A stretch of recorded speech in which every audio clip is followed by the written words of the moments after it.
more of a recovery than a rescue phase. Pelane Phakgadi is watching another developing situation for us where hope of finding survivors alive is fading this morning. People are working to retrieve people in Marianhill, that's just outside Durban. It's one of the worst affected areas. Pelane Phakgadi is able to join us now live. And Pelane, give us an idea of what exactly it is that the rescue teams there are looking for. Well, the rescue teams now are not, have little hope that there will be people that they can still find alive, but at this current stage they are doing what they have termed a retrieval operation. Quite a number of people have arrived, and they say quite a delegation of vehicles, strong vehicles that will be going into the Marianhill area. But of course, I'm just going to show you just inside the police station currently.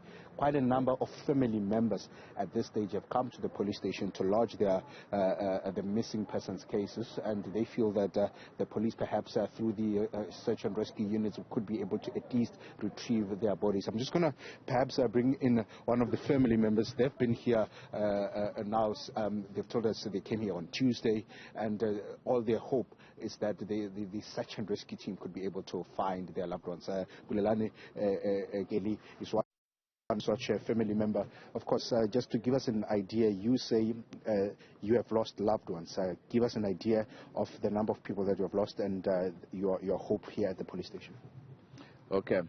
Abona abantu basilahlekeleyo ngabatshana bam, ngabantwana bakadadewethu, zi-twins, zihamba nengane encane ena 6 years. Asikabathuna namhlanje until besilapho Tuesday sizama uncedo, but amapolisa ke zama afika ke K9 ekhangela zonke lezi ndawo.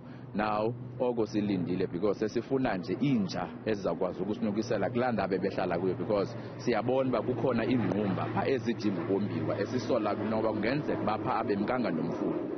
But ke sinethemba nokholo xa besithembisa apha ngaphakathi because baya etsheni elimnyama namhlanje maybe siyakwazi ukubathola. And when you hear from the neighbors, what are they saying had happened on that particular fateful day? Xa sesifumana ngomastandi wecottage bebehlala kulona, ibingangabo bodwa bebehlala kula cottage, because there are so many bebehlala pha but abakafumaneki noyedwa, and xa kwalwa kulaa ndawo inoba uyi-1 umuntu ofumanekileyo oyintombazana. Abanye abakafumaneki for the whole people bebehlala pha kula cottage. Do you know how many people have the landlord said are still missing? Andiqinisekanga ncam because naba besithi 8 or 11 ukusho kwakho, but iningi yona. And what are you hopeful for from the search and rescue? They came in their numbers. I can see about 9 vehicles here that will be going into the area. Are you hopeful that at least abachana bakwazi ukutholakala namhlanje? Xa ndibabona ndibajongile apha emva kwam sinethemba nokholo kuba noko namhlanje sawuthi sibuyela back to Eastern Cape imizimba yabantwana bethu siyifumene. Thank you very much there. Of course, that's Pelane Phakgadi. He is, of course, a family member, a very concerned family member, saying that their family members have been lost since the tragic flooding incident last week, and there are twins that have gone missing, and a very small child, an infant. They feel that the search and rescue. I'm just going to apologize for the shaky shot as we go from the tripod. And the search and rescue team has arrived here, quite in their numbers, moving with the helicopter, as you can see, coming down there right now. And all of this is all in effort, really, to try and ensure that they find the loved ones of the people that have gone.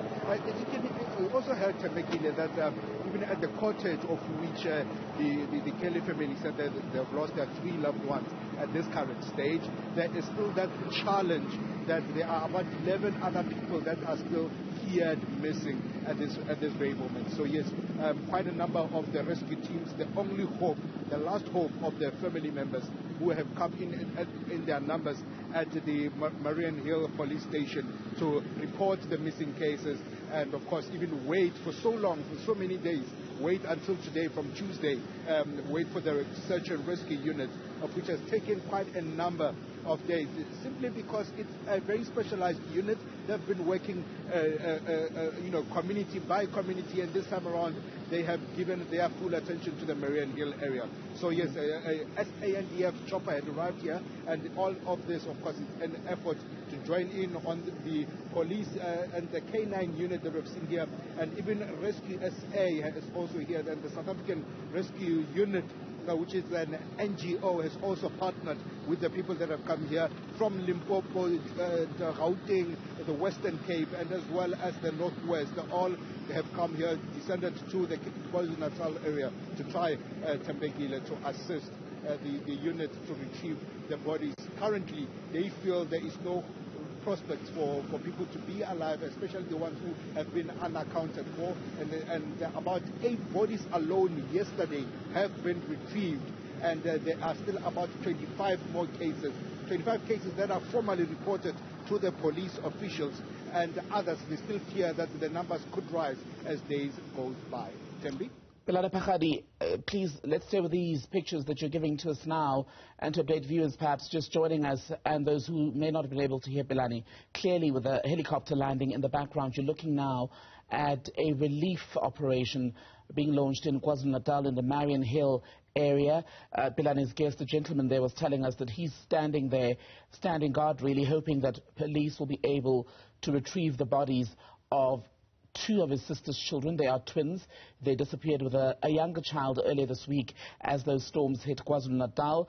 He says they were in a cottage when they, like many other people, are believed to have been swept away by the torrent earlier this week. Between 8 to 11 people, he says, were living in that area at the time of the disaster. And these are the stories that we have been hearing, because that gentleman is saying his hope this morning is that they will be able to retrieve the bodies of the children if they are indeed deceased this morning and take them back to the Eastern Cape. It's similar to a conversation that we had yesterday with Abahlali Basemjondolo speaking to Xoli Mgambi on Newsfeed AM yesterday, where one of the representatives was saying the challenge now in some of the areas where people are believed, are presumed dead, is that for many of them, they would have been working in KZN with no immediate or external families staying with them in these areas, and the challenge is now tracking down their relatives in areas as far as the Eastern Cape to say, your niece, your nephew, your daughter, we don't know what's happened to them, but they are presumed to